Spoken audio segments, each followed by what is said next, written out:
Sebuah pesawat nirawak MQ-9 Reaper milik Amerika Serikat menghilang di atas Laut Merah pada Senin 3 Maret 2025. Hari yang sama ketika pasukan bersenjata Yaman yang beraliansi dengan Houthi mengaku bertanggung jawab atas penembakan jatuh pesawat tersebut.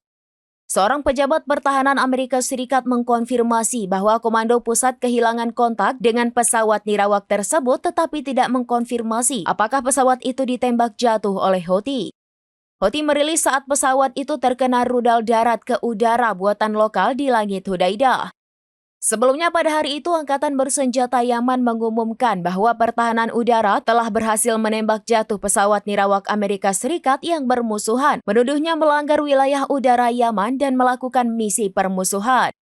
Hilangnya pesawat nirawak itu bertepatan dengan keputusan Washington untuk kembali menetapkan Houthi sebagai organisasi teroris asing di bawah pemerintahan Trump.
Download Tribun X sekarang, menghadirkan lokal menjadi Indonesia.